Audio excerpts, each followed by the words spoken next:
we do it. Well, I'll let you lead the intro. This is your thing, Chris. You can introduce this and give a little recap of the movie, because first of all, don't want to, but second of all, you very much framed this last week as it's your thing, your baby. You're the one that's pushing for me to watch this thing, again, and I want you to suffer the consequences of that.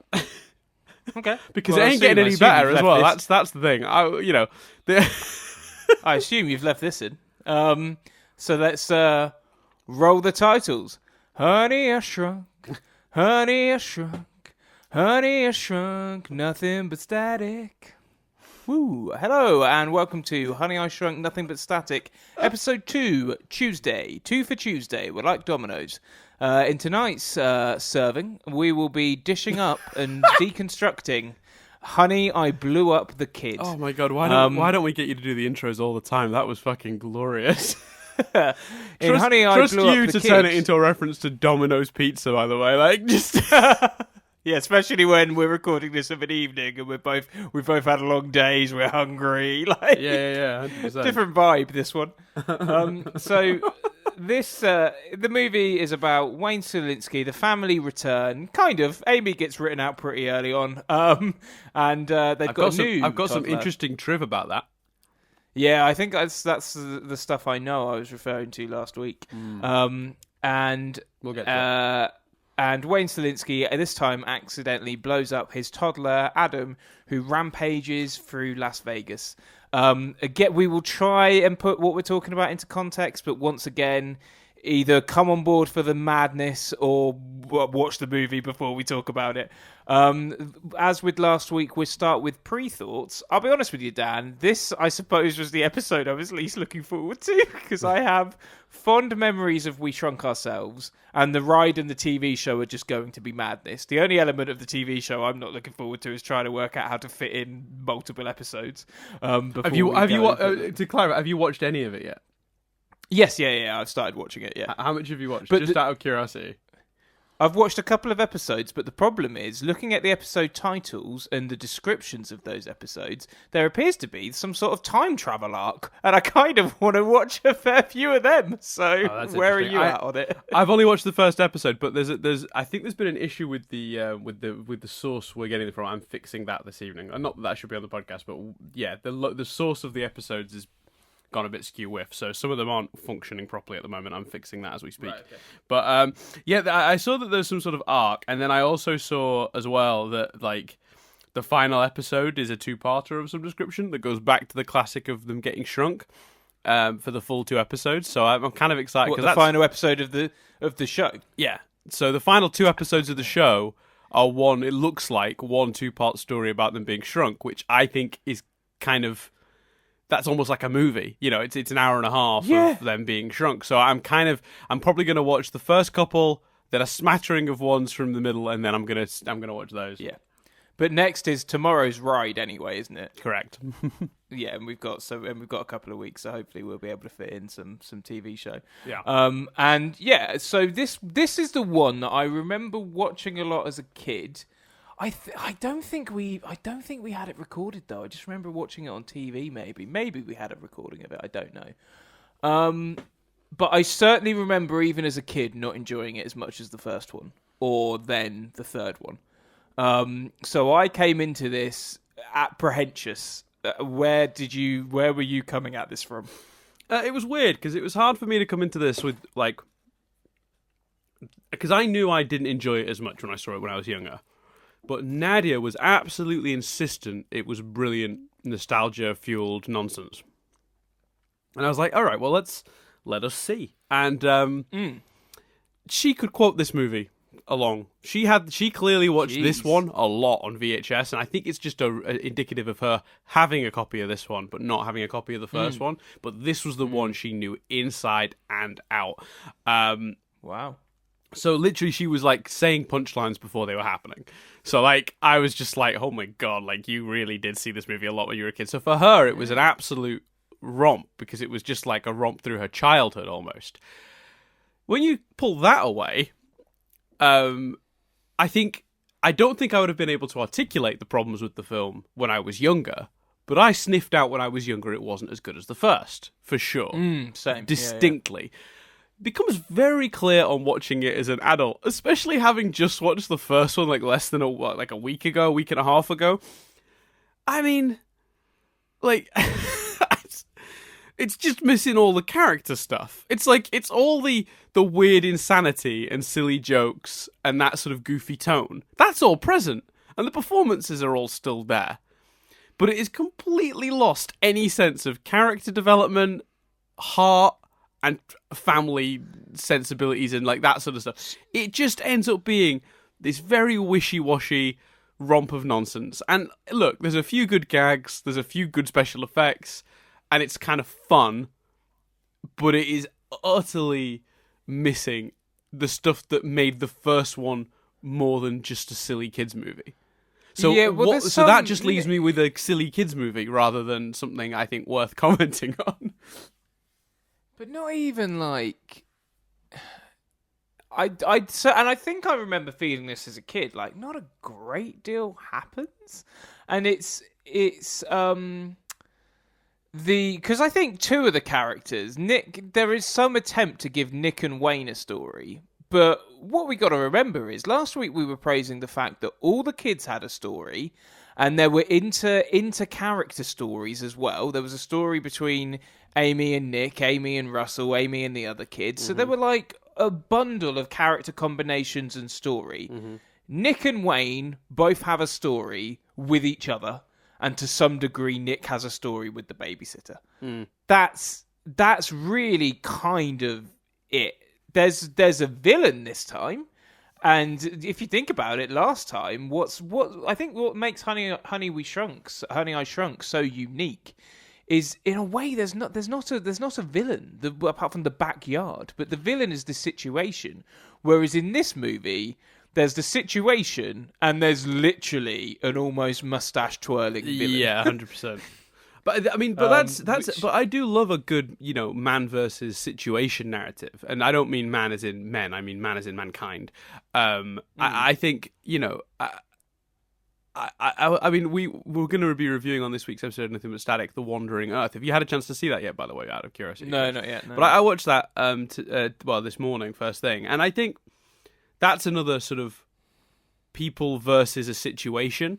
No villain as such. They're just in a situation they have to overcome, and it's the same with you look at like films like I'm trying to think of all the disaster movies. They do a lot of that as well, like where it's like, it's just about surviving, And then you look at the Honey I Shrunk, and it's like a kid-friendly version of that plot. And you're right, you don't see that a lot in kids movies. Kids movies tend to find it easier just to characterize an actual villain. Rather than make the threat, the antagonist just a situation.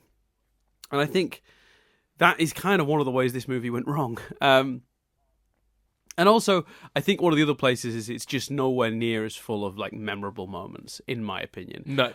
Even now, having only seen it a couple of days ago, I can think of the Vegas. The finale is extremely visually like you do, You definitely remember the image of the kid playing the guitar. You just do. I remember it from when I was a kid. I remember it now. I remember the big truck getting the light, passing the pylons and the electricity going through it. I remembered that. That visual for some reason stuck with me. And I remember the visual of big kid in the house. That's it. 3 visuals. Whereas you think of the first movie and you think of them fighting with the ant and then the scorpion. You think of the cereal, like you did, like him in the on riding the bee. Yeah, riding the bee, but also Wayne on the clothing line. Yeah, them dodging all the water when he sets off the sprinklers. Like, there's just drinking itself. Yeah, sleeping in a Lego brick, eating a giant cookie. There's you could list sort of iconic moments from that first movie, probably without rewatching it. I could have named most of those moments prior to rewatching the first one. Did Nadia think it held up? Because obviously Nadia does know those moments. Yeah, well, for her it did but it was purely based on nostalgia. Purely based on nostalgia. It was and I think she would happily admit that. I don't think she's claiming to be an objective perspective on the film. She sat down and like was like, I remember all this. Isn't this fun? Like she had very fond memories of watching this in her youth, and it was recapturing that for a minute, and that's great. And she got a lot out of it as a result of that. She totally acknowledges that is not, a valid review of the film, and that it's a completely impartial, way to look at it. It's not objective in any way, shape, or form. So she, but yeah, she had a blast rewatching it. And look, here's the thing: I didn't not have fun rewatching it. I didn't not like. Yeah, same. I didn't want to kill myself. It was, it's a totally adequate kids film, but it is absolutely nothing at all special. It is a completely generic, fun in a few places, a couple of good gags, but nothing really stand out at all. I think part of the problem is that and it's not just the graphics, because actually probably at the time it did look quite good, but I think the problem is the special effects are hit and miss. But the special effects are mainly hit and miss in all the first part, and the initial growing is quite funny. There's a fair bit of humour, etc. It's it's the midpoint between when he started growing and when he's massive that it's like not that memorable, and the graphics are particularly bad. Like when clearly they filmed him and cropped him in next to the other two and that kind of stuff. And the neighbours think they're having a party that goes on for a while. There's a lot of Benny Hill chasing. Like, so when he's first got bigger, the parents and Nick are chasing him round in circles. There's an awful lot of that stuff, and that stuff isn't particularly memorable or particularly either funny or visually really impactful, like him massive stomping through Vegas. Yeah, I think you're right about the special effects, because the compositing was mostly the problem. I noticed whenever they were compositing two shots together, that's when they bumped into the most trouble with the visual effects in terms of how they hold up. But I will say that, so the benefit of, I think the reason you've picked on that middle portion is because there's a point when he's so big that you could do little miniature sets and have him walk through them, or you're able to it's night, like during the Vegas scene, which makes compositing much easier. Bright daylight really exposes bad special effects. Right, that's just the truth. When he's going down the lab, it's particularly noticeable then. But what did you think of the lab stuff then? What I was going to say though, just to finish that point, was that the reason the middle stuff is what you're picking up on is because that's when they were most required to use compositing. Because in the earlier bits where he's bigger than an adult person, but not yet so big he's smashing outside of the house, they had a really cool idea of there was a very tall man in a big suit. So there was physically a presence in many of the shots, and that really helped sell it. And then they also built a separate set that was scaled down. They built the house scaled down, so when the kid stood in it, he was giant. And they made them match so that they could composite between the two. And the reason I know this is because one of Nadia's older memories is that at the end of the VHS, after the credits, they had a how they made it video. A little featurette, which we then dug up on YouTube with Spanish subtitles. Oh, that's cool. But it was the only way we could find it. Because she really wanted to rewatch that too, because it was part of that VHS experience that she had. And that explained how they did some of the special effects. So I think that point when he's not outside the house yet, but he is still bigger than an adult man, that's when they were using a lot of really interesting techniques for practical effects, such as putting the kid in a set that's scaled down and putting a larger man in the normal set and then sort of compositing between the two. That seems to work quite well. It's when he's between that size and Vegas that it's a problem. For sure. Do you think, just before we say about the science thing, so thinking about that logistics thing, one of the other pieces of trivia is that You're stepping on trivia already, Chris? Come on, mate. Well, but I think this piece, huh? It's my one thing. So? It's my. But this, well, you've only got one piece of trivia. No, I mean it's my thing. It's my one job on these. Oh, sorry. Yeah, but this one's really relevant to a lot of the issues. Yeah, I think. got it. There's no way this one's not coming up. So I know from Wikipedia that this was originally a different movie. Correct. Called like Big Baby or something. It was And exactly then they called kind Big of Baby. looked at that script and went, oh, this could be a Honey, I Shrunk the Kids sequel. That's why the Amy character is written out so early in the movie, because she wasn't in the Big Baby script, so they just wrote her out of this script. Because they didn't have they reckoned they didn't have any real room to add a whole other character because they'd sort of dedicated screen time already to all the characters. And they're right. I mean, added another character, she would have just been a spare part. She'd have just been like present for a load of the movie. She would have been, but you kind of why? And I suppose they, to be fair, making it the excuse for Diane to go away at first so they can blow up the baby in the first place and then have her come back is fair enough. Because she's taking Amy to college, for those who don't remember. Because she's taking her to college. But equally, you kind of think the rest of the family should be a bit more emotional about her going to college, and there's that element to it. There's also a part of me, though, Chris, that remembers that you had a little child crush on Amy. Are we realizing here that maybe some of your dislike for this film originally was just the lack of Amy in this movie? That is incredibly possible. I'm refusing to rule that out. Yeah, young Chris sat down and he was like, "I'm so excited! I'm getting to watch the Honey I Shrunk sequel. More of my favorite Zelensky." In Amy, you turn it on, taking Amy to college. Oh no! I bet I didn't even watch the rest. I was like, nope.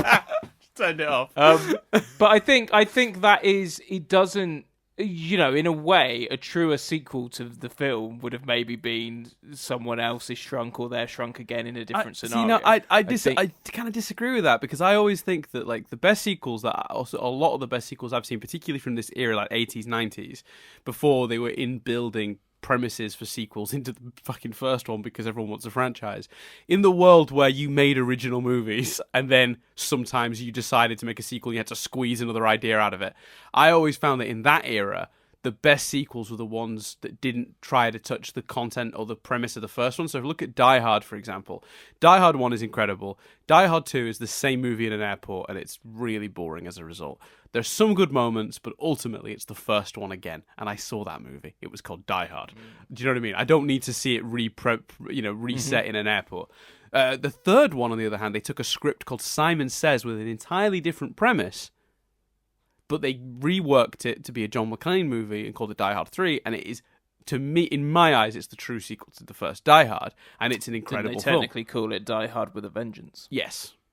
And I really enjoy it. And it's a really great movie because I think it was, they had a good. You've got to start with a good new original concept. I think for a sequel, you can't just go, well, we'll do the same thing again, right? Especially in this era, because in these days, what they do is now they think ahead of what they could do if there was a potential for a sequel, and they inbuild an idea. Like that Independence Day Resurgence movie ended with a hell of a tease for a potential sequel. We'll never see because the movie flopped, but they inbuilt that because that's just what you do these days. But even that was a bit of a rehash of the first Independence Day because they hadn't built in a premise for a sequel into the first one. So, like, for me, like, the idea that they would do another They've Been Shrunk movie, I think there's, unless you find a new angle on it, which they do in the one after this, Shrunk Ourselves, where it's the adults shrunk, that's fun because that's a new twist on the same premise. But if it had just been the kids get shrunk again, or some other family member gets shrunk again, or whatever, I guess, like, you know what I mean? Like, that's fair. That's fair. So, I'm not. The premise isn't the problem. Is what I'm saying is the execution being very uninspired is the problem. So what about the execution stuff that was done well then? Because I must admit, I actually think it makes quite logical, although it makes logical sense that he has sold the idea and some bigger scientist people are tinkering with it. That actually makes sense of a big question coming into the sequel I had, which is, are they going to explain why he's not a multi-millionaire? It doesn't address. Well, it turns out he's fucking incompetent. He's a good scientist, but he's a terrible businessman. Basically, it doesn't explain why they're like, we've had a lot of success replicating the shrinking, but we've not been able to make it blow things up. And it's kind of like, well, at the end of the first movie, we have he's blown up a turkey. Like, that's clearly what's happened. It's a shame that those last two gags. Shit, yeah, I didn't even think about that. Those last two gags slightly counter the plot of this movie. You just broke the whole film. Because he does. He blows up the turkey and he blows up the dog biscuit. It's a shame they ended on that. Yeah. It's like that. Or Chris, did he shrink the family and the house? Well, nothing else is. I'm kidding. I was thinking it was a bad joke. I did think about that. I did kind of think, well, maybe that's it, but it's very clearly meant to be the turkey of course blown it is. Yeah, no, of course it is. It's the same. The Back to the Future writers are always saying, like, why did we put Jennifer in the car at the end? That joke at the end of the first movie where Jennifer ends up in the car, and then it was a massive problem for them to work out what to do with that character. In an age where a sequel was so unlikely, unless your movie was a hit, you didn't get a sequel, so you didn't bother setting one up because the odds of it happening are slim. So you don't bother. But these days, everyone's chasing that sequel money. Everyone's chasing that franchise money. So as a result, every movie has they write the movie going, well, what do we do with the sequel? Like if they made Back to the Future today, like if that script was being made today, they'd have changed that ending ahead of even filming it. They'd have gone, oh wait, no, we can't have her in the car because what are we going to do with her in the future if we make a sequel? I think Back to the Future is quite comparable to this trilogy in a number of ways. One, it had a video featurette behind the scenes. We've already referenced in the first episode of this podcast. Yes. But two, it's kind of like the first one does something a bit different, and people are a bit meh. Not me. Love that movie. And then the third one goes really back to basics, and it's okay. It's a time travel story set in the past, so that makes me laugh. I'm not a big fan of the third Back to the Future, though. The second Neither one, am I. It's my least favorite. From in terms of a quality perspective, I don't think it matches the Honey I Shrunk. But I think in terms of the second one goes off piece. The third one they redo the core of the first one. Yeah. So I like that from a story point of view, that notion of where Wayne is now. And actually I quite like the Nick encouraging him to be braver stuff, actually. I do quite like that element. And you know what? I actually quite like the Nick and Wayne stuff as well, and the character development that they've given Nick. For those that don't remember, that character development is basically he's a bit older, he's a bit more embarrassed by his dad's wacky ways, and he's really trying to impress this girl he works with, who ultimately ends up getting involved in the adventure because she's Adam's babysitter. What was your opinion on the lab stuff and the Nick and Wayne stuff?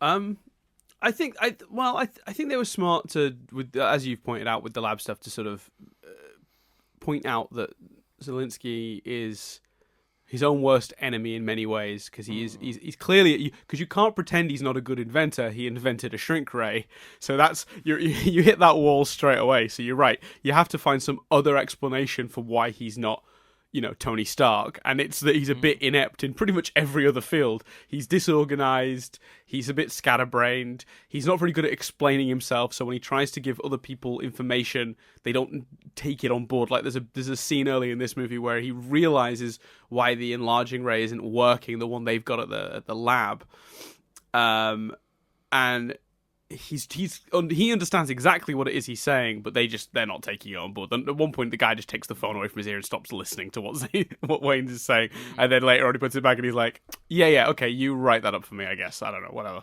Like there's, so I think they've set that up really well. I think. So the third part, and also obviously having a third part in a lab involved sets up that you have a villain, so that's all good. I think the stuff with him and his son, though, it's not really. I mean, I think describing it as an arc is generous, because I don't really think the dynamic goes through that much of a change. He's slightly embarrassed by his dad, then he's still a bit embarrassed by his dad, but slightly more accepting. There aren't as many defining moments to say this is the character going through growth. It feels very twitch of the needle. Like, it's like, oh, he's slightly less embarrassed by his dad by the end because his dad saved the day, but he's still a bit like, Dad, like, so I don't know, like, yeah. I like that last gag though, that they're in the car, and yes, that's whilst great. they've actually been found and they're safe, Nick's using it as an excuse to have a romantic moment. Yeah, 100%. That's a funny idea. And again, though, considering how much the first movie did, like, there's so little character stuff. I expected them to at least do something with Wayne and Diane, but nope, just shrug. No. And then obviously, and even Mandy, Kerry Russell's character, the girl that Nick is like interested in, they don't really develop that at all. She joins the adventure, and then she's just there's no moment between them. It's just they're on the adventure together, and at the end he tries it on. Like, it's really undercooked. I think it's meant to be that he, by reaching out and grabbing her and stopping her falling, she now sees that he's brave. But that wasn't done too clearly. Exactly. So when it's subtle, because you're too busy focusing on, that's funny. The kid has all this shit in his pocket.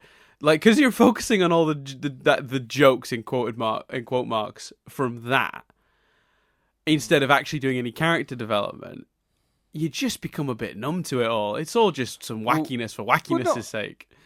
Not only no character development, Dan. I think you're forgetting something quite big about her joining the adventure that we need to address. Because let's not forget, she joins the adventure. She's on board, and by the end, she's hugging into him and seemingly quite into him. Mm-hmm. He ties her up. He gags her and ties her up and holds her captive. Bit odd that she's then so keen on him and to join in the adventure. It's an odd starting point for that, isn't it? It's a bizarre. Why include that? Why not just have her explain it to her? Or not to bring it too much to current events, Chris, but 10, 15 years down the line, Nick's got a really high-powered job. Maybe he's like an executive in Hollywood or something, and suddenly he's been Me Too'd. Wow, you went there. She comes out of the wood. She says, "No, look, he tied me up," and she'd be right. It's messed up what he did.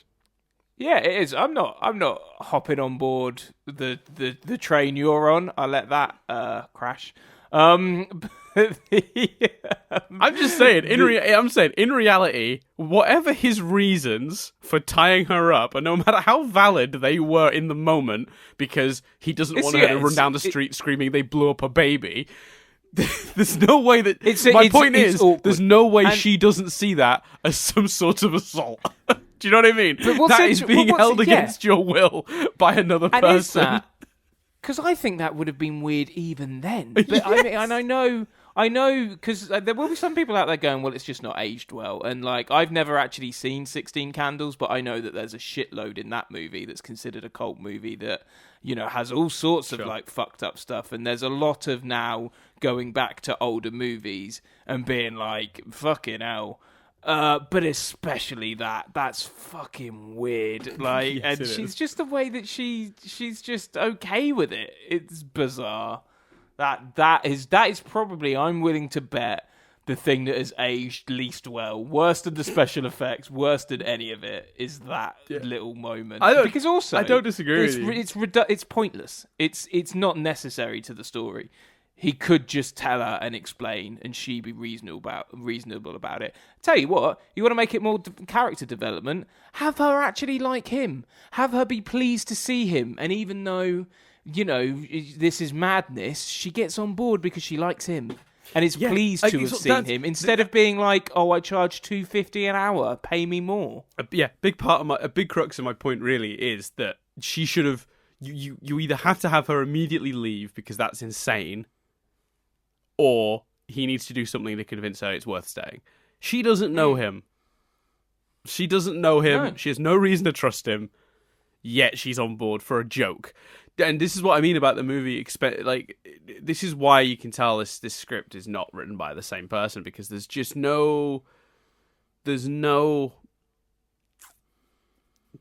there's no sense of character stuff in this movie at all, and underlining anything. And they're willing to throw away moments that could be good for character for cheap gags.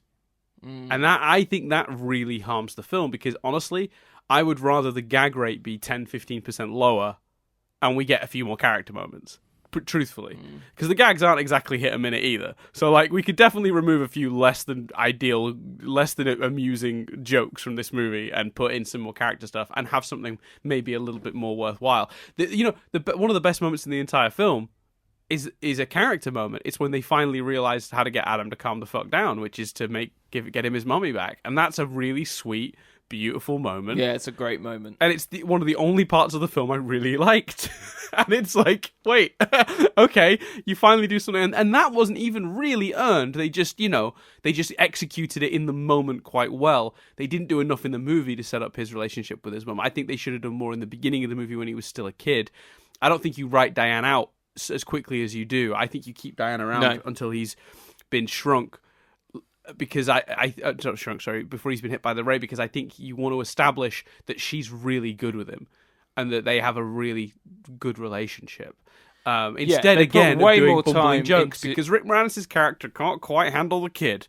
Do you know what I mean? Like, it's yeah, but what's nuts about that is I don't think they do play him like that. In his opening stuff with Adam, he's really good with Adam. He's way more attentive than he ever was to Nick and Amy in Honey We Shrunk.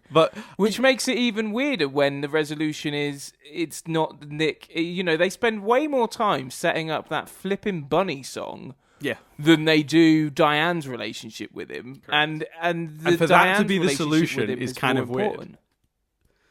Yeah, 100%. The relationship, the Diane stuff is way, like you say, way more powerful. And actually, the notion of this baby being viewed as a monster by everyone until it cries, and then they see him as just an innocent baby who's been caught up in all of this, is actually a really great, powerful idea. It really potentially is. As an idea, potentially even more powerful than any idea in the first movie. But it's not executed that well. No, it's not. It's problematic. It's really problematic. I think, and again, it's like a lack of focus too. You're right, because I think, all right, you don't want to spend as much time in this movie on the character stuff. Pick a lane, run with it. Then just pick two characters and give them a really strong arc. Then dedicate whatever time you got. Don't spread 15 minutes of the runtime across 6 characters. If you're only getting 15 minutes dedicated to proper character work, give that to 2 or 3 characters then. Let's really explore a very, very specific dynamic and do it properly. Because I would not have objected if Nick and I knew her name 10 seconds ago. What's the Mandy? If Nick and Mandy's story had been pure comic relief, and they would have just been running around like silly, we're caught in his pocket, whatever. I don't think I'd have minded as much if they didn't bother to spend too much time characterizing them, but dedicated the time they saved not doing that to developing either Wayne and the kid or Diane and the kid. I'd have been fine with that. I think that would have been better, because the kid should be the focus. The kid's literally the premise of the movie. You know. Well, that kid, and none of this, by the way, is the fault of the 2 kids that played Adam, because, I mean, that's a chatty baby. The performance, the child performance... It's fantastic. And literally... They got very usually lucky. When you say child performance, it's like a 9-year-old, a 10-year-old. But this is a toddler.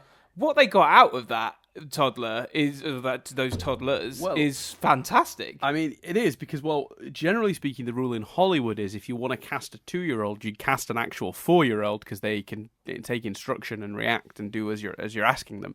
For some reason, when they're 2, they're just very uncontrollable. I think the casting people who hired, I think Daniel and Joshua were the 2 kids' names. I've got that somewhere here. Who played Adam. Because for those who are wondering why twins played Adam, it's very, very common in Hollywood. Basically, because of union rules about child actors under a certain age, you can only have them on set for a couple hours a day. And if they decide they don't want to do anything, no one can make them. So if they just want to go home, the production shuts down. So a lot of the time they use twins or triplets that are identical, so that when one of them is bored or hits the 2 hours of work limit a day or whatever the limit is, there's a very limited time frame they can use them for. Then they can just switch out to the other kid. and I think that's very common. Like I know for the first few seasons of Modern Family, Lily was two actresses, and then they changed to a more grown up one at some point.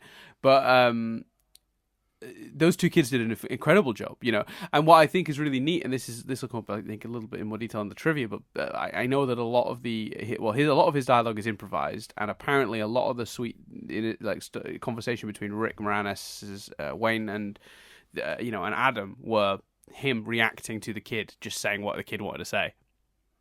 Which is why some of their scenes feel really genuine and authentic. And it also makes me think, think about, like, Rick Moranis' family are a very lucky family. He's clearly a very nice, really engaging chap. If he was just playing off the kid and being natural with the kid, he has a very sweet rapport with that child, and that's pretty impressive.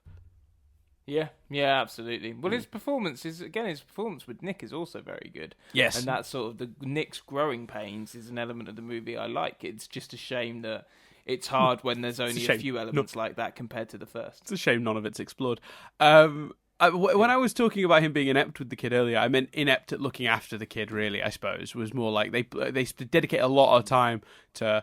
Oh, he's fine. I've put him in the playpen. Well, the playpen doesn't work. He gets out. Oh, he's out again for the 5th time. Oh, okay.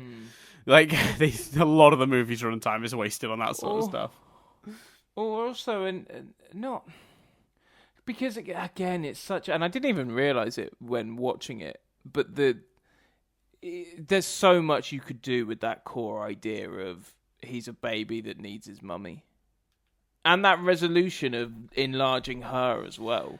And because the moment where she's like, where she stops the tranquilizer knobhead from shooting at him by just like picking up the fucking helicopter. That's great. That's cool.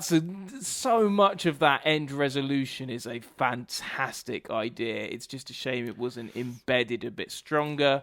And then it could have been something really, really powerful. Like, I feel like there's a really great movie somewhere in there, but it needs some rewriting. And I think what it needs, if it was in my hands, I would totally refocus on Diane, because the strongest parts of the movie, or the strongest ideas in the movie, are the kid crying and suddenly he's no longer a monster, plus the realization that he needs his mum. And that he's lost and scared, and that we've all got it wrong. And the good, you refocus it on them and have Wayne play a slightly more side role to Diane. I think that's also what an interesting approach to the movie. Like, no point, it's not called Wayne Zelinsky's Honey I Shrunk the Kids or whatever. It's there's no set rule on who needs to be the actual core protagonist of the movie. I think you need Wayne because you need the goofiness, and the initial science fiction premise has to come from him. But I don't see why this time we couldn't have focused on Diane's situation more. I would have, if it would been in my hands, that's exactly what I would have done, I think, or I'd like to think. One small touch because there were a few small touches that I really did like, and again, like you say, it's not an awful time watching this movie. No. It's just not as fun as the first. A little touch I love is the pilot of the helicopter not wanting to tranquilize, not wanting to allow him to shoot the baby. I think that's a really strong notion. The character of that pilot was handled really well. Yeah, you know what? He got... And I don't know why this is, because honestly, it's a nice touch, but take it out and give the time to the main characters, please. Because why did that fucking pilot get as much, if not more, characterization than Nick? Well, than Mandy, I think, is more fair, maybe. Nick gets a fair amount of characterization, I think. I understand. I saw that pilot went on more of a journey than Nick did in this movie, in my opinion. That random character that probably doesn't even have a fucking name. I bet if I check in the credits, he's just called Pilot. They did also embed the ice cream idea quite well and the guitar because when they go to the Little and Large shop or whatever it is, Mm-hmm. and at the end we randomly focus on the Hard Rock Cafe guitar. I was like, why are we? That's a weird choice. Why are we like? Did they sponsor it? And then when it comes back at the end, it's like, oh, that's why. Okay, but I suppose I compliment that, but it's not as subtle as the Nick and the cookie in the first movie. So again, it's good. It's the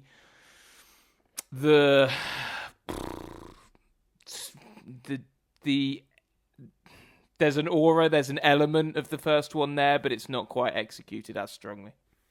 Yeah, I would agree. I think, I think that is it. It's just pure execution, isn't it? It's like there's some really good ideas. They just didn't have the right way to go about sort of putting it into a cohesive package, or they rushed it. That's actually a really fair thought. Actually, I didn't even think of that. There's a very good chance, looking at the release dates, this came out pretty quickly after the first one, right? And that was about 5 years, wasn't it? 89 and 94. 92, this one. Oh, right. Oh, shit. Oh, maybe the ride's 94, that's why. That's pretty telling, turning around a big special effects movie in 2 years, essentially. Maybe that they were just told, churn it out. Yeah, maybe. And if it had been like, well, then again, I suppose nothing from that era had, even Jurassic Park. No, now, Jurassic Park holds up. No. Nothing from that era became a franchise in the way that, I was about to say if it was good, maybe it could have become something really like with a lot of longevity. But if you think about a lot of those big like 90s, 80s, 90s franchises, a lot of them then had massive gaps before more movies. Die Hard, massive gap. Jurassic Park, massive gap.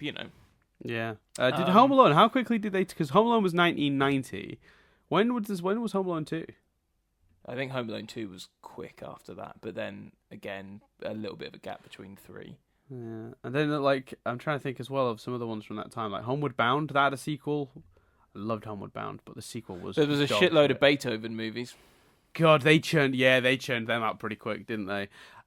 And then there was the Addams Family movie as well. When did that get a sequel? They all got sequels. It's amazing, actually, how many of these got sequels.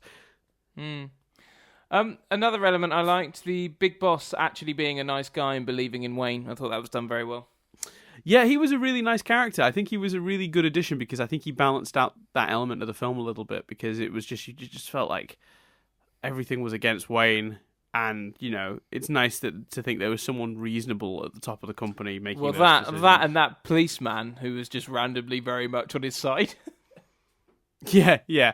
Well, I think it's important as well though, that I think for a kids movie and a family movie, you can't make the whole world not empathize with Wayne's situation. I think you've got to be really careful how you balance that, because if the police had been like, "Nah, your kid's a monster," and the main science guy, not the owner of the company, but the actual the head scientist, whatever, is going, "Your kid's a monster. We're gonna trank him or whatever," then it really does feel like the whole world's against him. So to make sure that I think you've got to, in a kids movie, you've got to live in a world where there's only a couple of really bad people out there.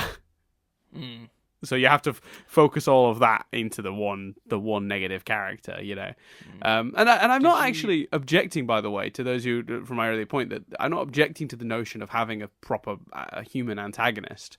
I just think that the situation should be more the focus in these particular movies. It was madness, though, that those other two scientists spent ages unable to zoom in that image, and then that other guy did it by just hitting the spacebar. Yeah, I didn't mind that scene actually, because I quite like the idea that they're just trying to figure out what it is, and from the image it looks insane. I don't know, that's kind of fun. I didn't mind that. You didn't mind it and kind of fun, but to your earlier point, more time is wasted on that than the pilot. I don't think the pilot's wasted time, but in terms of why spend the time on that and not Diane, we spent a fair bit of time looking for boxes in a holding facility and zooming in on the kid's face. Yes, yeah, we do. Which, by the way, I'm pretty sure there's a really good bit of sort of subtle nod to Indiana Jones in there, because at the end, for those who you've seen the first Indiana Jones movie, right? Mm. So at the end of the first Indiana Jones movie, the spoilers for a very old movie, the Ark of the Covenant's recovered, and then it just gets put in this giant warehouse full of boxes. It's like, oh, all this stuff that the government has stored away safely over the years. And when in this movie, when it pulls back and you see the full thing, apparently the Ark of the Covenant is somewhere amongst those boxes. Suggesting brilliant. that like this is like that same building years later where they've refurbed it a bit, It's quite a fun concept. There's a really subtle reference, and this should be saved for the TV show episode, but I don't want to not remember it, and we talked about it only yesterday, so it might be more fresh in people's mind. Did you catch the really subtle but genius reference to the films and what was going on around the films in the first episode of the TV show? Not specifically, no. When they're circling the words on the newspaper, he circles. Yes, shrieks, I did. Yes, and he goes, "Oh, it's not grammatically correct." Yes, yeah, I did. Obviously. I did. I did notice that and had a chuckle. I did put that together. 100%. They make a joke about that. But you could. What's great about that, and we'll get to it when we talk about the TV show. But what's great about that joke in the TV show is that if you don't know that controversy, then you just think it's him being pedantic, and it's still funny. But it's yeah, that's when they're Still trying to works. get Nick's attention. I mean, did you have any other notes on this before Triumphal? I wanted to bring up just acting in general. I think everyone in this is really good. I do think that's fair. I do think Kerry Russell, who plays Mandy in this, and has since gone on to be the lead in The Americans, which is a show we reviewed on Nothing But Static recently. The odds of that are, it's crazy. It was kind of weird. It was kind of insane. But I really like Kerry Russell, and she's apparently in Rise of Skywalker as well. So we'll see. Oh, that's cool. Yeah. So, but she was, she's had a really long career. She's really great, and this is one of her. This is her first film role. I thought, considering the role was quite small and pretty, I don't know, generically written. Is that fair to say, do you think? She's like just a... Yeah, I think that's fair to say. Yeah, I think she's kind of a caricature, but I think she brings a lot to that caricature in the performance. And I definitely think there's at least a couple of jokes in this movie that were not funny on paper, but she said them and made them kind of funny. I definitely think there are a couple of those that you get away with a bit more. And I think the kid who plays Nick's gotten better as well between this movie and the last one. Yes, absolutely. I think he puts a lot of nuance into, again, not great words in his performance, and I'm pretty impressed. And again, we've already complimented, obviously, the kids, but of course the adult actors are all really good as well. And I must admit, actually, that the owner of the company, the one that likes Wayne, I thought he was very good at playing the kindly old man. I thought he had a real presence to him as well. He was brilliant, and actually, although her character's not given much, I thought Diane was really good in this. Yeah, particularly particularly in those last scenes that we talked about. Yeah, and Rick Moranis is consistent. Like Rick Moranis, it blows my mind to think, what he could have gone on to do if he carried on. But equally, like, his reasons for stopping are so noble, and also he did such classics: Ghostbusters, Honey, the Honey series, Little Shop of Horrors, like Spaceballs. It's really like an impressive filmography for such a short period of time. Yeah, he's a hero, and you know what? Like, and even before that, when he was coming up in the comedy scene, he did some incredible. Was it something? I've seen clips of it. He was in like an old sketch show, and then he was doing a character from the sketch show. Bob and something Mackenzie. Right. It was, what was it? It was 1 second. Bob and Doug Mackenzie were these two sort of characters. Bob was played by Rick Moranis and Doug was played by Dave Thomas. They spun the character off from like some sketch show, SCTV, which is a Canadian sketch show, and that's how he got famous. And then they hosted this sort of like this thing called Great White North, and they did tours with it. And I've seen clips of it online, and it's this just incredible double act. like very, very Cool. funny from early '80s. Like, and just so yeah, he's a very, very immensely talented man, and it's a shame that he decided to leave. But obviously, I'm happy for him that he that he got to spend all this time with his family, and I'm sure he can. I'm sure he can quite happily and comfortably live on the money made from the previous work, his previous work. So.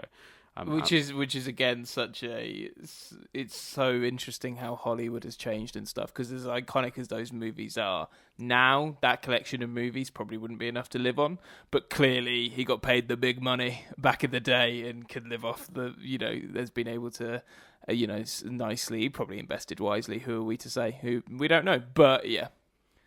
Interesting. Yeah. Give me the triv, Dan. Hit me with it. Hit you with the triv.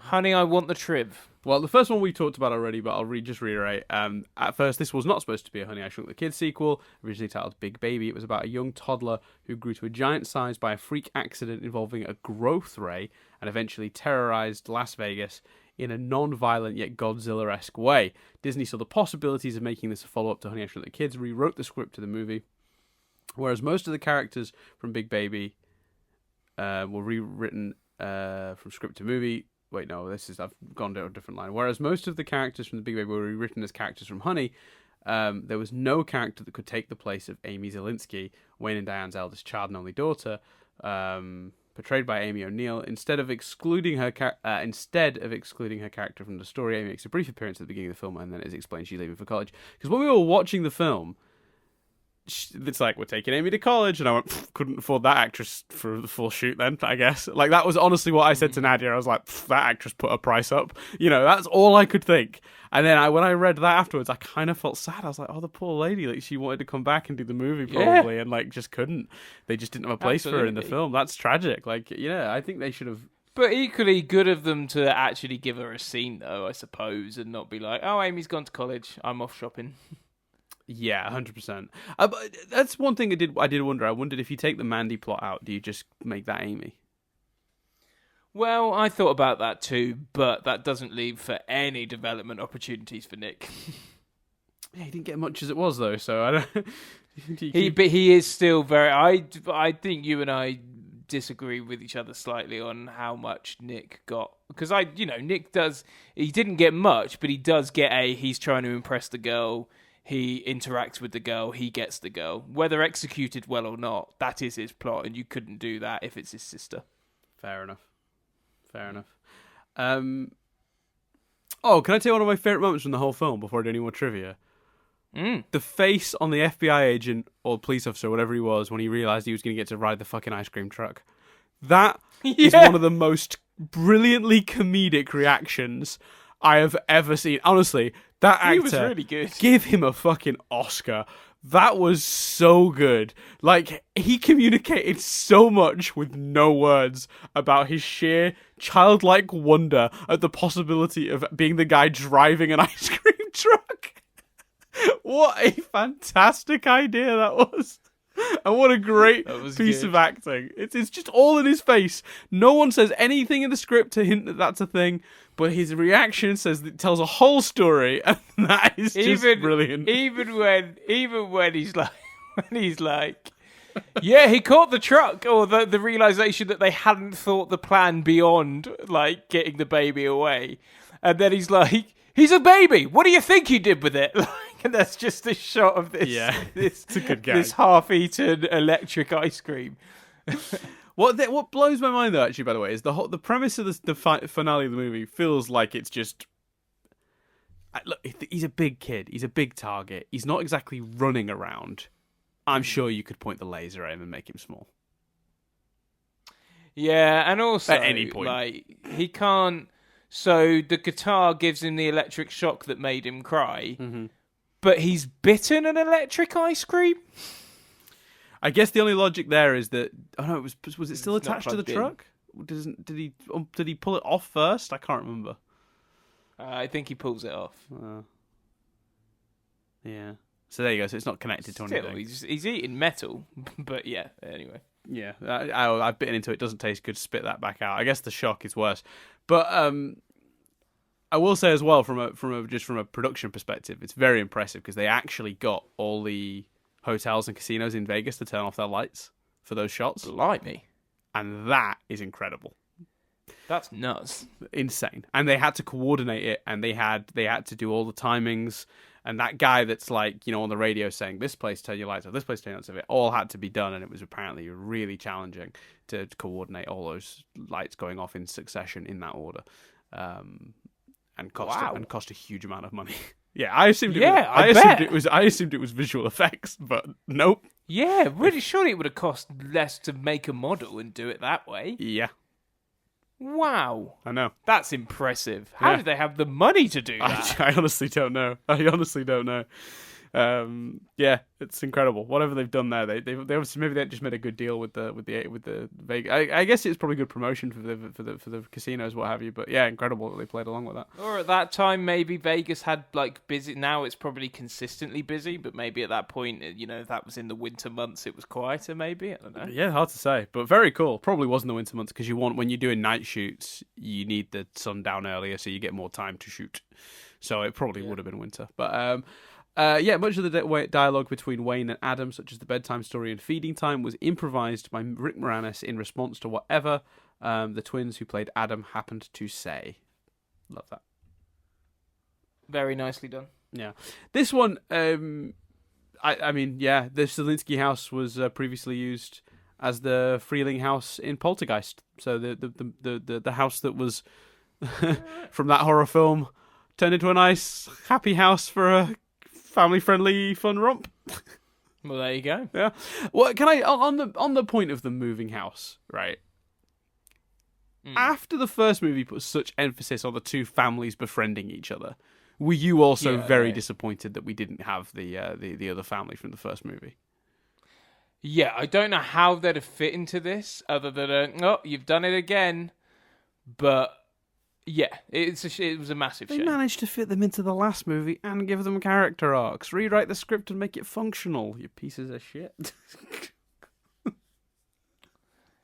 Yeah. You can't say there's no way to make it work. The last movie made it work. Yeah, but the last movie, they shrunk their kids. They're only blowing up one baby. Maybe they blow up a baby and the baby immediately grabs a member of the other family and puts it in his little pocket. Yeah, he could. Yeah, but then you've got a massive baby. They clearly didn't have the money or didn't want him to be that big for the whole movie. Yeah, that's true. Then it is just Godzilla. I'd watch that movie. Disappointed, yes, but I don't think you could have. I don't think adding 2 more characters would have helped anything. No, I guess not. But like, I just because the premise of the previous movie, or a lot of the character stuff in the previous movie, led to them befriending each other when they'd started as enemies. I thought that was really sweet, and I just think like you kick that in the teeth a bit when it's like they're forgotten in this movie. You know, not even mentioned. They've just moved and they don't see him anymore, and that's kind of like, oh, yeah, what a shame. Yeah, I hear what you're saying. No, this was originally going to be titled "Honey, I Blew Up the Baby," and this was changed due to fear of a negative feedback. I don't know if kid is better, but apparently they thought it was. No, neither do I, but anyway. I mean, just insane. Let's see. Oh, so an actor called Alex Daniels portrayed Adam in his blown up form. He's actually credited as Uncle Janosch in the credits. He wore a £40. Now, we noticed that before I read the trivia. Nadia noticed that before I read the trivia. And I was like, that is hilarious. He wore a £40 electronic-headed Adam suit for the role and was coached on how to mimic the movements of a toddler. Once suited up on the set, he was required to magnify his movements so they would show up through the costume's heavy, clumsy folds. Occasionally, the heat inside the outfit proved too much for its coolant system, which was a vest with ice water being pumped through in tubes. It prompted crew members to notice him faltering, who had to get him out of there, basically, like on multiple occasions. So he overheated a few times.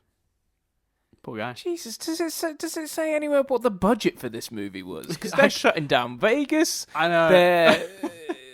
They're creating giant baby costumes. They're creating miniatures of the house. Like, it's incredible. Yeah, the first one was a hit. Is the budget listed anywhere? Like I can definitely, it's not in the thing I'm looking at, but I can definitely pull it up. I'm sure I've seen it already on Box Office Mojo.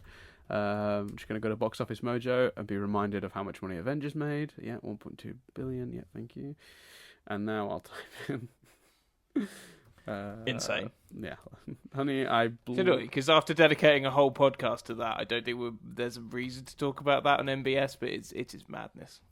Honey, I blew up. I put kids instead of kid. That's why I didn't find it.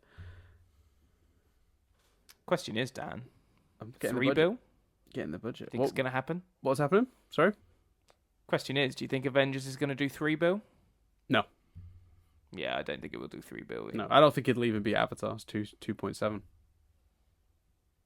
2.4, yeah, 2.5. I think it's a big order. I think it'll be fascinating to see what the drop off is next week. Yeah. And could I just say that even if it's 89%, doesn't take anything away from the achievement. Not at all. No. Okay, so no production budget available, but I can tell you how much it made. Its total lifetime gross looks to have only been about 60-70 million. Yeah, it didn't. It was meant to have not done as well. Interesting. We'll come back to that. I'll see if I can dig up some data on that in a bit. Box Office Mojo doesn't have it though, which tells me that if there is data on it out there, it'll only be an estimate, and Box Office Mojo don't find that to be sufficient enough to be valid, so therefore it's probably not worth taking into account. Well, they probably spent some dollar. Yeah.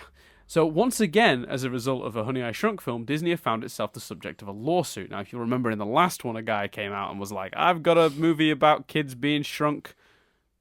And then they were like, it's not similar enough. And the guy lost the lawsuit, right? Check out this one. So Disney found itself the subject of a lawsuit. The suit was filed in 1991 by Mark Goodson Productions director Paul Alter, who claimed to have come up with the idea of an oversized toddler after babysitting his granddaughter and watching her topple over building blocks. He wrote a screenplay titled, and let me just say, this is a much better title, Now That's a Baby. What a great title for a movie. That is a great title. Now that's a baby. Love it. Which is not right up there with Stop or My Mum Will Shoot. Yeah, exactly. 100%. That's another great movie. She cleans his gun in that movie, and then he can't use it because you can't put guns can't be wet. She soaks his gun. It's adorable, and she rubs off all the oil from the outside. It's such a good movie. I love that one. Anyway, he wrote a screenplay titled "Now That's a Baby," which had not yet been made into a film, but had received a treatment beforehand. After his name is Alter. Alter claimed there are several similarities between the movie and his script, which consisted of the baby daughter of two scientists fall victim to a genetic experiment gone wrong instead of an enlarging ray. The case went to trial in 1993. The jury found in Alter's favor, and Disney were forced to pay $300,000 in damages as a result. Add that to the cost of the movie. Yep, that's just paying off this dude. $300,000. Nuts. Wow. The next trivia is pretty much what we've already talked about, but to quickly recap, in case there's more information inside. Typically, they cast older with children ages 3 and 4, and then make them look younger than they are, or they cast kids who look younger than they are. However, these children were 2 years old during the film's production, the same age as the character they were playing. This was due to the fact that they were actually surprisingly easy to work with and took directions well. Dan, which is one of the two kids, was noted as being the more adventurous of the two, while Josh was more cautious. There you go. There we go. At around I don't know why this says that. At around an hour and 8 minutes into the movie, thank you. The scene that Adam was about to put the car in his mouth and Nick says, "Adam, don't eat us," is a nod to Honey, I Shrunk the Kids, in which Nick said, "Dad, don't eat me." Yeah, okay. Nice.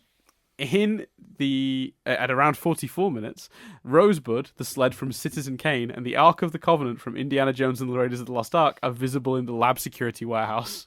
That's so good. That's a nice nod. Yeah.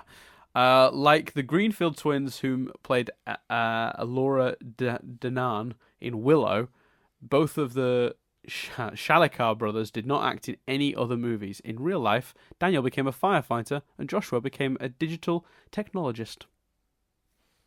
I wonder how soon at a party do you think it is before they bust out the We Were the Baby and the Honey, I Shrunk the Kids sequel? 2 sentences. I reckon it's like, oh hey, nice sofa. Looks big. Looks like it's been blown up. and then like pointing to their face. Blown up. Blown up. Ringing any bells? Ringing any bells? Fond memories as a kid, 1990s. They start crying. Blown up. They're like, rah, rah. Ring any bells? They've both got like replicas of the Hard Rock Cafe like lit up guitar in LED lights. Yeah. They're like, any now? They start like trying to fake play it. The water amusement park featured in this movie, Wet and Wild in Las Vegas, closed down in 2004. Not sure how that's trivia for this movie, but there you go. Well, because it was in the movie. Yeah, but it's not really... The fact it closed down isn't relevant to the movie. I'm sure there are many things in many films that have since closed down. If they were made in the fucking 90s, yeah, it's not shocking it closed down at some point afterwards. Businesses close down all the time. Fair enough. Although the film is rated PG in America, the film was given a U rating in the United Kingdom and a G rating in Australia and New Zealand, despite the film's mild violence and mild profanity. Wow, there you go. This one makes me laugh because it's started with the at the around, it gives a timer, but it's wrong. So it says at around 1 hour and 8 minutes, and then it goes at the beginning of the film when Wayne goes into Adam's room. I'm like, wait a minute, is it an hour and 8 minutes in, or is it at the beginning of the movie? Which one is it, trivia? When Wayne first goes into Adam's room, the meowing Kit Kat clock from Honey, I Shrunk the Kids can be seen in the upper left corner of the screen. Yeah, cool. They did continue that thread of having the house full of inventions, but most of them useless, which I thought was quite a nice touch as well. Yes, yeah, I didn't mind that so much this time. I think they made them a little sillier. And I think because they were almost too practical in the first movie. It felt more like Wallace and Gromit than the guy that invents the shrink ray. Whereas they seemed really impractical now. Like the dog getting the mail is pretty funny. Yeah, I was kind of more on board with it this time round. But Chris, I didn't particularly like the two women constantly being suspicious as a side plot. I can see why it's there; it functions, but I was a bit like, yeah, it's a bit like the neighbors, not the neighbors, sorry, the people they'd sold that house to in the first one. Yeah, but I mean, they used a little more because they I don't mind them when they're doing the children's party and one of them's the magician and it's the pull the bunny out the hat joke, but. Yeah, all the running. Yeah, that's a. You know what? I like that moment. It's Although, a good moment. Like, do 8 different people? Like, how many millions of people faint when they see this fucking thing? Like, how many characters in this movie faint at the sight of the giant baby? Yeah, at least 4. That I can think of off the top of my head. Like, come on, movie, think of something more original to happen when you see a giant baby. But and they also, all faint. She definitely died. What? Sorry. That lady definitely died. She fainted and fell in a pool. She's drowning. But if you're unconscious and you're in water. I did think that. Because were there any other adults around? Yeah. Like, who was going to get her out the water? The kids? Presumably the other woman. But I love that everyone's fainting when he's mid-sized, but when he's proper big and in Vegas, no one's fainting. Do you think it's just like Vegas, baby? Yeah, everyone's coming out of the casinos too drunk. They're just like, I think I saw a big baby. Yeah, I'm not sure. That's how they get away with it not becoming a major news story. Everyone in Vegas is drunk. Well, actually, that. We'll get to that in a minute. I want to ask about that. But before we do that, Chris, let's just finish the last couple of points in trivia up. But one of them, Chris, is a chance for me to bring back one of my favourite ever segments from any of our podcasts, Chris. It's a segment from Stephen University, and it's called Cars Exist. Welcome to Cars Exist. I'm Dan, your host. I just want to confirm that the sports car that Adam picks up and plays around with Nick and Mandy inside, is a 1990 Lotus Elan. This has been Cars Exist. Do exist. Sorry, I'll let you. Yeah, I'll let you do your now signature line. Cars do exist. Exist. Anyway, I love it when trivia just tells you the car is a real car. It's like, great. It's brilliant. Which is ironic, because for a lot of this movie, it's clearly a fucking toy car. Evidently a toy car, yeah. A month of second unit and visual effects photography followed the wrap of principal photography on this movie. That is a little unusual. A whole month of second unit and visual effects photography. I guess that's a lot of the compositing shot stuff, like getting the blank palette shots, but yeah, pretty cool. The movie was the beneficiary of a reverse boycott in the summer of 1992. Now, we talked in the last one about how it went up against Batman, and the only reason it did okay was counter-programming, because it had a Roger Rabbit short at the front, and people who didn't want to take their kids to see a Batman movie, because it seemed too dark, took their kids to see The Honey I Shrunk. perfect, right? Makes sense. Which I'd love to defend and be like, oh, maybe it's the movie's own merit, but when you hear that the fucking trailer was mainly the trailer for that short, and then they tagged on the Honey I Shrunk, it's hard to argue that was a big part of it. Yeah, the trailer was like 50% of each, which is nuts. So, this movie was the beneficiary, for another reason, of a reverse boycott in 1992. So many police departments objected to Warner Brothers' release of the Ice-T song Cop Killer, or the CD Cop Killer, and asked their members to go see Honey, I Blew Up the Kid instead of the Warner Brothers produced Batman Returns as a protest. So ironically, the first one came out alongside the original Batman. This one came out alongside Batman Returns. So so as a protest, they asked people to not support Warner Brothers, who'd released the Cop Killer CD, and asked them instead to go see Honey, I Blew Up the Kid. Blimey. Okay. Fair I mean, enough. I don't think it saved the movie. I mean, it's 58 million box office, not great, but not bad for the time, but yeah. No, not bad for the time. And to be fair, that does say domestic, and there doesn't seem to be an international gross. So I think that's just its American. They don't seem to have stats on its international release, so it probably made a fair bit more money than that as well. To be honest with you, because I know it did very well in like the UK and stuff. And then the final bit of trivia. Where is it? This film includes many homages. I'm gonna say that word wrong forever. Including the casting of 50s science fiction stalwart Kenneth Tobey as a guard. I don't understand. You know what? I'm gonna ignore that trivia. I don't understand what that trivia is. It includes many homages to what doesn't clarify, and then it says including the casting of a 50s science fiction stalwart Kenneth Tobey as a guard at the lab. I don't know. So many homages to the 1950s science fiction shows and movies, maybe, is what they're trying to get at there. I don't know. Maybe he's a big. Whoever wrote that didn't know what they were talking about. So what was the thing I said we were going to come back to before we did? Whether he's like on the news and all of that sort of stuff. Oh yeah. Question for you, Chris. How do you do anything else after this with these characters now? Are they not just world famous? It was all on the news. There's a giant baby. How does any product that follow this not start with them running from the paparazzi and having everyone know who they are already? They can't live in secret now. They're very much outed. Well, it's only really the third movie that's got to address it, and I'm willing to bet it just ignores it. Yeah, because that's actually a good point, because the TV show seems to be set between the two, like shortly after Shrunk the Kids. Apparently, and I hope you don't mind this spoiler, but apparently I read that at the end of in the last episode of the TV show, Diane announces she's pregnant. Right. So it's set closer to the first movie than the second. Although I'm living in a world where it's an alternative reality, because it makes no sense that he can clearly invent 65 episodes worth of new shit. Even the second episode has him invent something that's his own. You know what I mean? So for me, in my head, it's an alternative reality, because it just doesn't make any sense if all of that took place between the two movies. Gotcha. But, I understand. So I mean, truly, but like, and I've only seen 2 episodes, but it doesn't make any sense. So do you think they wrote themselves into a corner with this one a little bit? No, I don't think they cared back then. I doubt. I can't remember any references in the third movie, and I doubt there is any.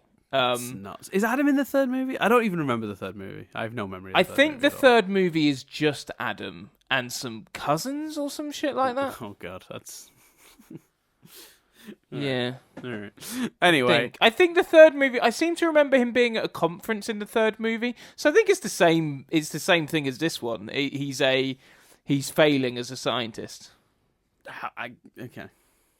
We'll just have to see how they play it, because I don't mind if they carry on the thread of his business acumen and his ability to communicate ideas and stuff is just so bad that it, like, you know, doesn't matter how great he is at inventing stuff. That if they play on that hard enough, they might get away with it.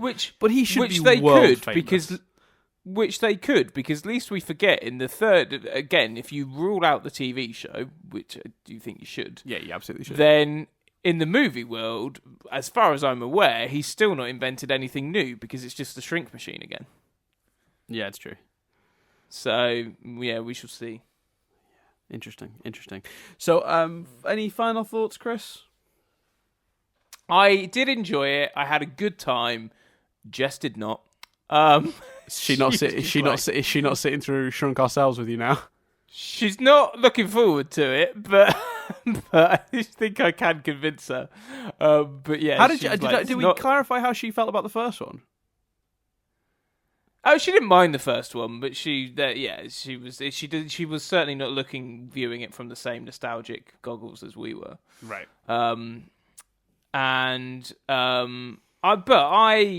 In terms of, but she just didn't enjoy it. She really didn't particularly think this one was any good. And that's probably objectively true. I think just the joy of doing this is still holding some weight for me. But I you know what? It's bizarre because I feel like my opinion of the first movie really grew and changed on rewatching it from an adult perspective. This movie, I feel exactly as I did as a child. I think thanks to this dissection, I know the reasons for me thinking this way, but fundamentally, it's alright. It's an entertaining enough watch. It's not as good as the sequel. Yeah. Not as good as the first one. Yeah. And now I'm thinking, like, people comment below of when we're done with this, maybe we'll make this like a monthly thing or something. We just watch an old kids movie. If you're interested if that sounds like a good idea, comment below. Movies that have been suggested on the Discord, like Short Circuit, Batteries Not Included, Homeward Bound, Hocus Pocus, Mighty Ducks, Jumanji, Home Alone. Only one of those movies have I seen. Yeah, we'll do a mix of ones you've seen and I've seen, and we'll. Oh yeah, I think. Oh, I don't even think maybe kids movies per se, just family movies, fun old movies, and I think one of us picks one month and the other one picks the next. But yeah, I think so. Yeah, comment below, let us know what you think, and I'd be really intrigued because it's not just Nadia, someone else. Who was it? But I mentioned this to someone else, and they went, yeah, not a big Honey, I Shrunk the Kids guy. And I was like, okay. And then they were like, fucking love that sequel, though. Blew up the kid. And I was like, what? So it is a common theme that some people have a connection to the second one and some people have a connection to the first one. I'm pretty sure no one has a connection to the ride, the third movie, apart from you and I, and the TV show, but we shall see. Well, again, apart from you and I with the TV show, or for me at least, because the first thing I did when we came back to the UK and we were staying with my aunts for a while who had Sky was I watched a shit ton of the TV show. Well, that was me and Boy Meets World. Although I don't remember any of it. I legitimately, all I remember was that there's an episode where something Wayne does ruins like a dance and a social situation for Amy, and I can't remember what it is, but it's something weird in science fiction. I think maybe there's two Amys or something, and one of them's evil. I can't even remember. They do a lot. They did some weird shit in that show. Well, the whole thing is surprisingly, like, the tone of it is bizarre. Like, it's a kids show, but I mean, you have to watch the second episode because Wayne builds a supercomputer that falls in love with him. And you know what? I remember that one. As you said those words, I went, "Yes, that's right." I think I'm going to remember a ton of these as I watch them. There's a lot of Diane, like, in her underwear. At one point, Diane cooks a romantic meal. Huh? Well, she's in like a nightgown, but I've certainly not seen a night like she cooks. She's trying to basically. There's a scene where she's trying to seduce him. She's lit candles. She's in a nightie, which is weird because like. Seduce someone by cooking for them, but the combination of and then getting your nightie, but the combination of the two is odd to me. That's so funny. And like it's just this real tone of like I'm not sure who this is for. Like, is it for kids? Is it for adults? Is it for young adults? Like, room for all apparently. Well, didn't it came out just before that era of like Trouble, didn't it? It was sort of 4 or 5 years off that I call it when in the UK there was a channel called Trouble that had a bunch of like American sort of teen but not really teen, sort of like young adult to teen like aimed sitcoms, shows like That 70s Show and like City Guys and what's the Hang Time, which, by the way, Hang Time has a weird connection to Honey, I Shrunk the Kids through the actress that plays Amy in the series. She ended up in Hang Time. Okay. Like, so it kind of was it Hang Time and City Guys are another two shows that I swear only you and I remember. Yeah, but like I watched a lot of those like sort of American sitcoms that were quite big over here, that were sort of aimed more at a teen audience when I was younger. And what I think's interesting is, I think Honey I Shrunk the TV series is a weird accidental precursor to that tonally, because I'm seeing stuff in that I don't remember seeing at the time, but I know came later. Right. Does that make sense in terms of where it's aimed? We'll talk about it when we come to the series. But what I'm most excited about is just like for us to see some different episodes to each other and describe some of the insanity. Yeah, like it's nuts. Yeah. So far. So that's coming Thursday. Next up is The Ride. Next is The Ride. God, I don't even know how we're gonna. Yeah, we've got footage. I don't even know really what we're gonna talk about in The Ride, but. There we go. Yeah, let's see how it goes. We'll just do it because we promised, and that's what we'll do. But yeah, no, thanks very much for listening. Obviously, if you're enjoying this, please subscribe. We have a couple of other things that go on this channel, but we just finished our 10-episode analyzing of Over the Garden Wall, called Over Analyzing the Garden Wall, very cleverly. Thanks, Chris. Gonna give you an air 5. Cheers, mate. And we've also got Steven University, which is our podcast analysis of the TV show Steven Universe, where we've gone through episode by episode. That's always good fun. You can also check us out on Nothing But Static on iTunes, which is our big sort of like bi-weekly TV thing where we talk about all sorts, from new shows, pilots, TV news, ratings, what's been cancelled, what's been renewed. We're coming up on our 7th, 8th year anniversary, and therefore the Statics, which is our big yearly award show that we take far too seriously, that's coming up. So stick around for that. You can subscribe to that on like iTunes and wherever you get your podcasts from normally. Stitcher, and we're not. Something has gone wrong with our application for Spotify, and I've not figured out what yet. Our other two podcasts are on Spotify: Over the Analyzing the Garden Wall and Steven University, but for some reason I can't get Nothing But Static on. I don't know why, so I'm working that out at the minute. But anyway, thanks very much for listening, everyone. Subscribe and all that jazz, and I guess we'll see you tomorrow for more of this. See you tomorrow. The Ride. Yeah, we don't know what that episode's going to be either, so come along, find out with us. Yeah. So thanks very much for listening, and we'll see you tomorrow. Goodbye.